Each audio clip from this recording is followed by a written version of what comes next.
After he was crucified, Jesus' disciples hid and huddled in fear. But within weeks, these same men were boldly proclaiming that Jesus was the resurrected Messiah. What turned their fear into faith? And can it do the same for you? Today on Truth for Life Weekend, we're continuing a series called Journey to the Cross. Alistair Begg is teaching from chapter 20 in the Gospel of John.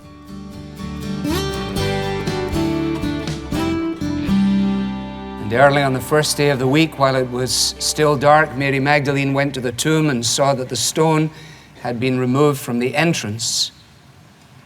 And running to Simon Peter and the other disciple, said, "They've taken the Lord out of the tomb, and we don't know where they have put him." By any standards, the disciples were in a complete shambles.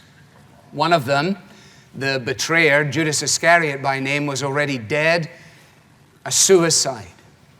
The unofficial spokesman of the group, Simon Peter, the one who had declared to Jesus that although everybody may run away and hide, although everyone may desert Christ, that he never would, he had crumbled before the questionings of a young girl just hours before. And so to go and look for them is to discover a dejected and paralyzed company. On the way up to Jerusalem, Jesus had made it clear to them that he needed to suffer and die in Jerusalem, and that on the third day he would be raised from the dead. But they just didn't get it. Whatever hopes and dreams they might have shared had been dashed and broken by the events that had so recently taken place. And when they had finally removed themselves from the scene, they had looked at one another and said, "Well, it was fun while it lasted, but it's over now." And in a Palestinian tomb, this great story of salvation had apparently come to a grinding conclusion. You see, these men had no concept of a Messiah who would die, nor did they have a concept of a Messiah who would rise from the dead. Their Jewish background was such that the story that they had understood was one in which the Messiah, when he appeared, would remain forever. So how could it possibly be then that Jesus was the Messiah when he so clearly wasn't remaining forever? He was gone. And they said to one another, "We had our hopes that he was the one to redeem the people of Israel, but apparently not." They still had no way of grabbing the fact from the Bible that this empty tomb was significant in relationship to the identity of Jesus of Nazareth. And then you allow the clock to tick and the pages in the diary to turn, and you go out approximately 7 weeks, just 49 days, and everything has changed. These same men, this paralyzed crew, this dejected bunch, are now back out on the streets of Jerusalem.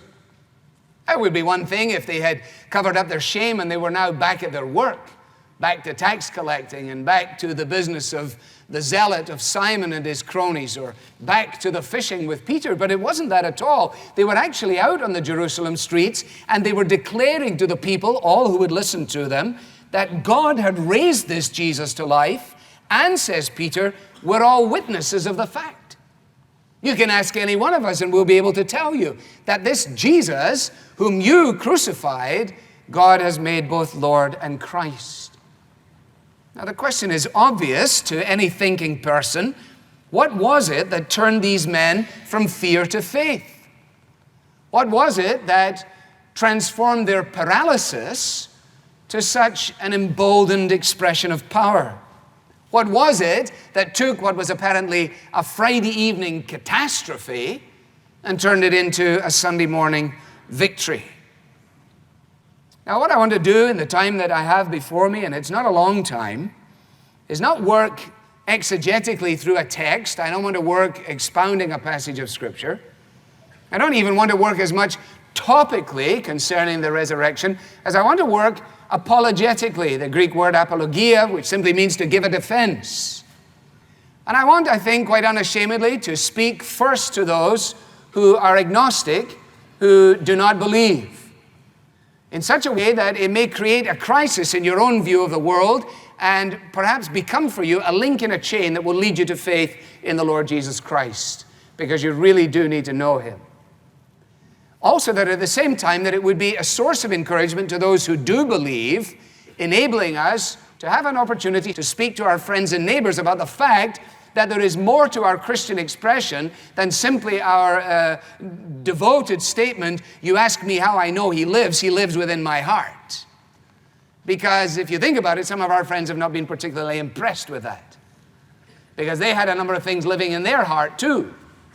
And they had met a number of people who also had other figures of religious influence who were living in their heart. And so they've said, the fact that you have a Jesus in your heart, it doesn't really help me get off the blocks here. Is there anything more to it than just your subjective experience?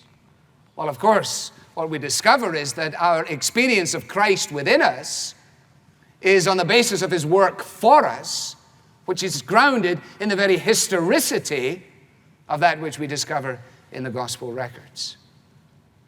And what I want to suggest to you is that when you examine the circumstances, and a number of you are here this morning as attorneys, far more than we really want to welcome. No, sorry. Dad, that's to go to a stereotype. I disdain that. I'm sorry I didn't do that. I'm sorry I did that. I don't mean that. But there are a little more than we need. So,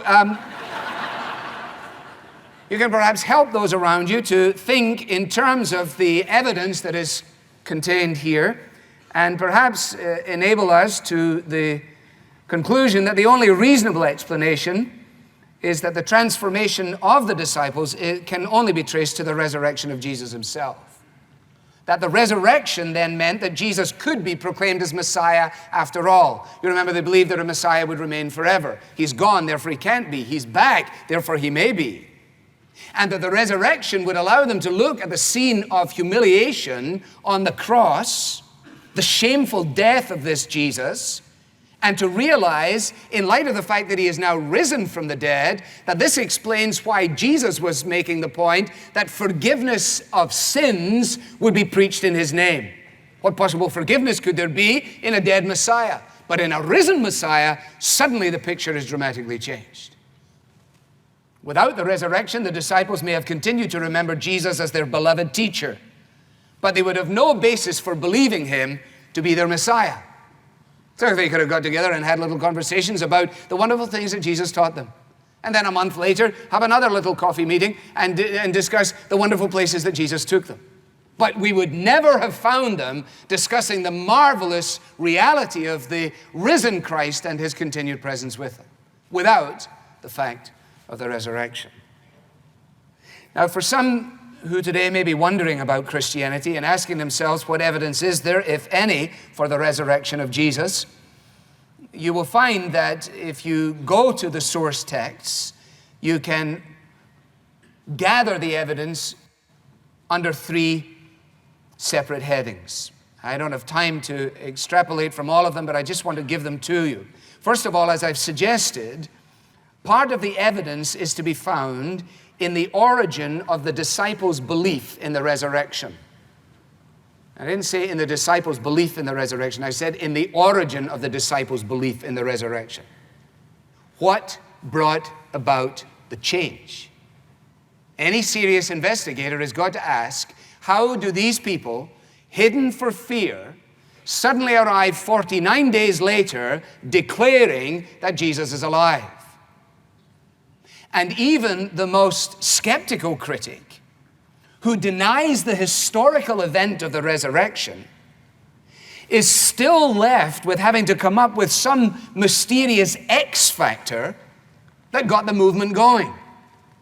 So, for example, you come this morning and you say, well, I don't believe that the resurrection of Jesus Christ took place, so that can't possibly be the explanation for the change. Well, then, the onus is now on you, and we will call you to the stand to explain to us why it is that these disciples were so radically different and so completely different in such a short period of time. If you want to investigate, you need to go there, to the origin of the disciples' belief in the resurrection. If you want to investigate, you also have to consider the post-mortem appearances of Jesus. The evidence shows that the disciples witnessed physical, bodily appearances of Jesus after his death. Of course, the claim is offered up that these appearances were merely hallucinations or they were subjective visions. That these disciples found that the visions emerged as a result of their faith. That it was not that these encounters with Jesus were reality, but they were actually products of a hallucinating mind, and that the reason that they were hallucinating in this direction is because they were so full of faith. What? So full of what? They weren't full of faith. They thought it was over. One of them committed suicide. One of them royally tripped up. 10 of them were sitting around in the darkness of the night saying, if you come back to this door, make sure that you do the... Because we just don't want anybody opening the door. We never know when someone will reach in, grab us, and we'll be the next one up on the cross. So what faith was it that produced the hallucination, that produced the subjective vision of this risen Christ?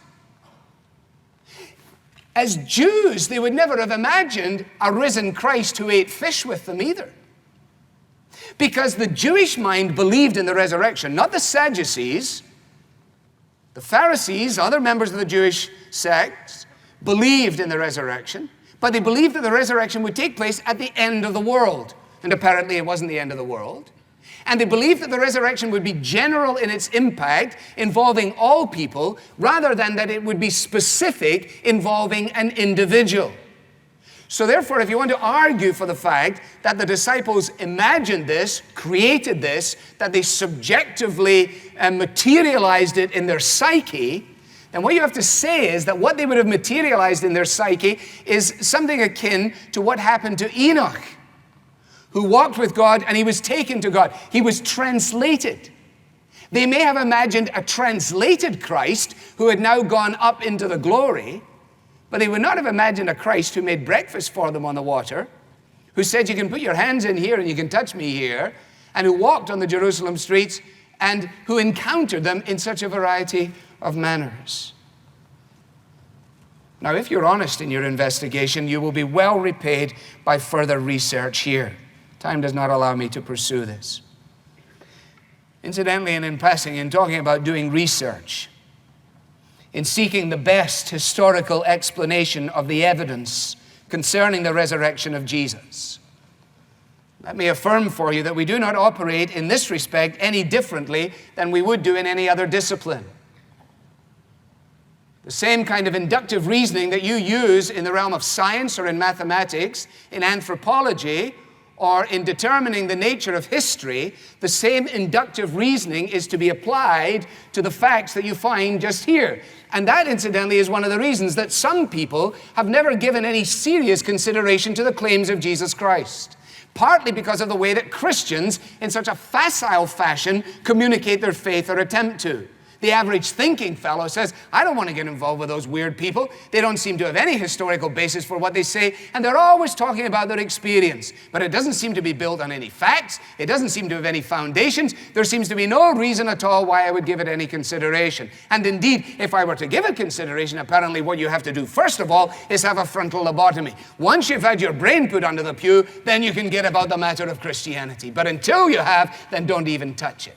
Now let me get back here to my biomedical research. Now let me get back here to my air traffic control. Now let me get back here to my mathematics. Let me get back here to my task as a CPA for April 15th. And I'm going to use inference from the best explanation, because that's what I do in this discipline. That's the exact same thing you need to do with this evidence.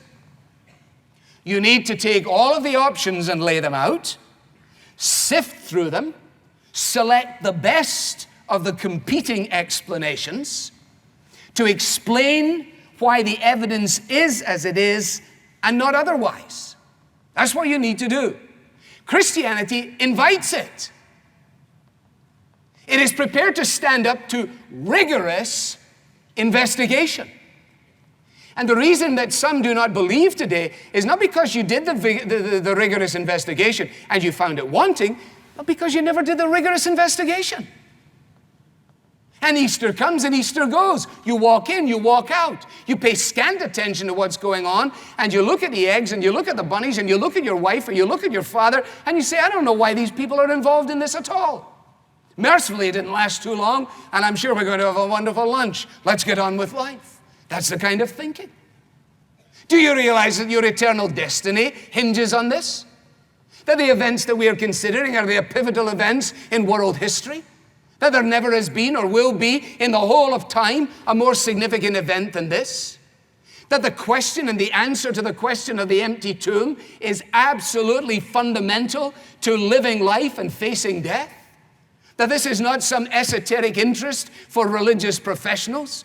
That this is not a matter for which we are interested simply by dint of the fact that we like a certain kind of singing?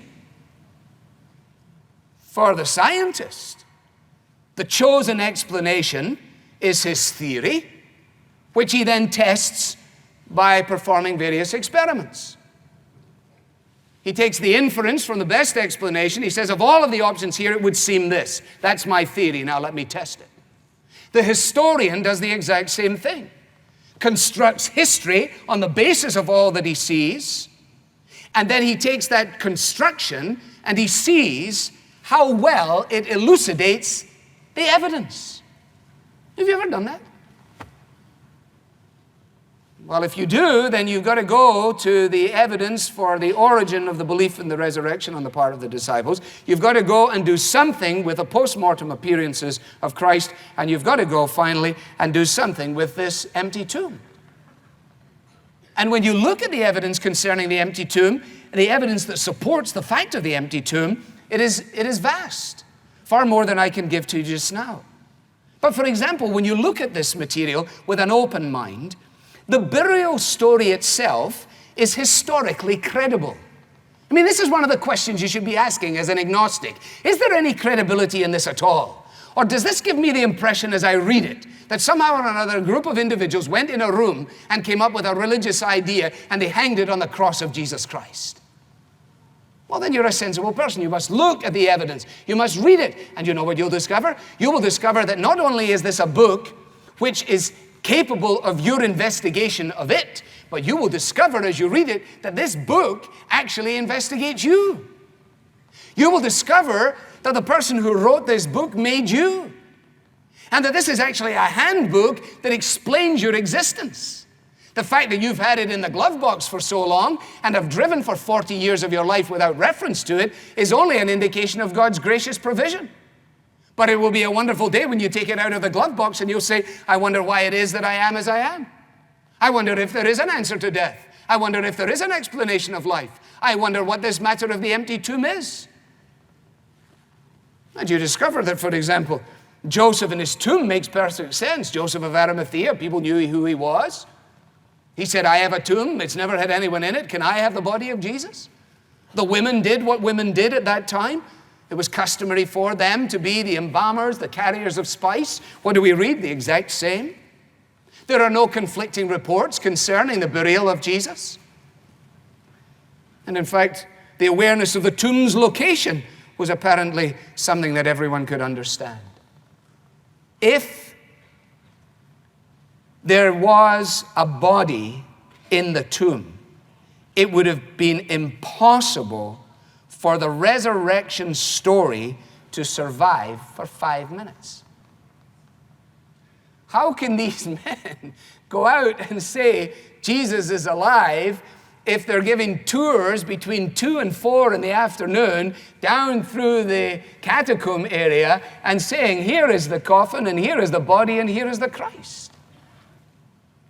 Also, it is underpinned by the fact that the empty tomb and its discovery is recorded as being encountered first of all by women. In that context, they didn't have a vote. They couldn't give testimony in a court of law. Shepherds couldn't either. And the women were regarded as the lowest when it came to these matters.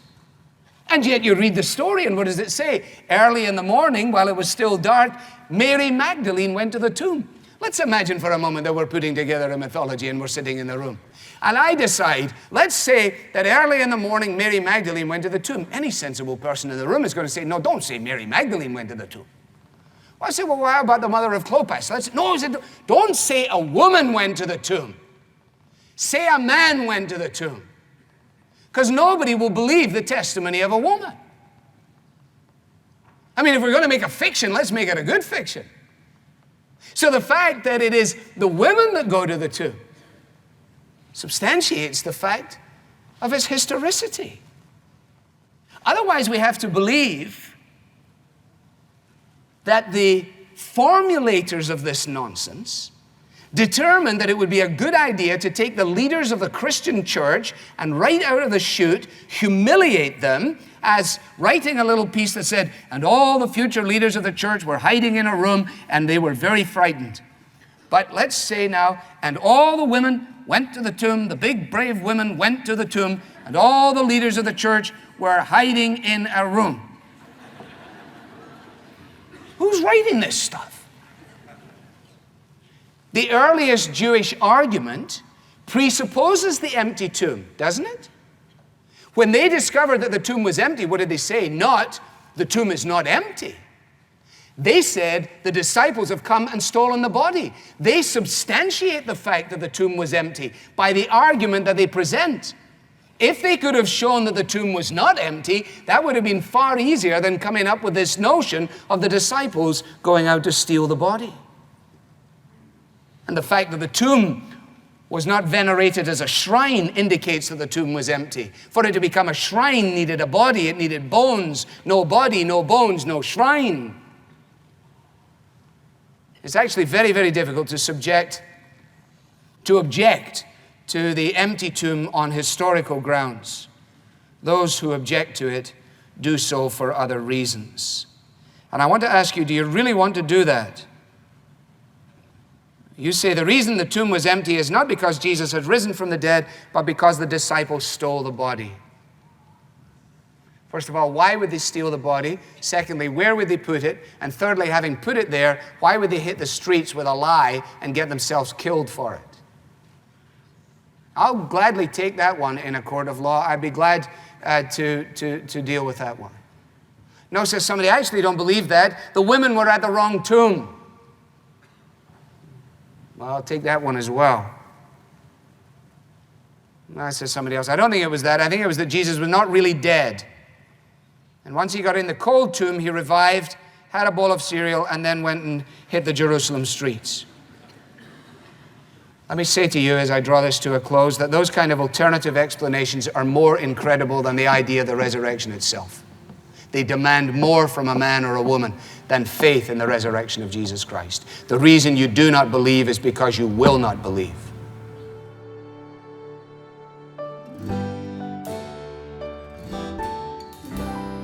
You're listening to Truth for Life Weekend. That's Alistair Begg investigating the reality and significance of Jesus' resurrection.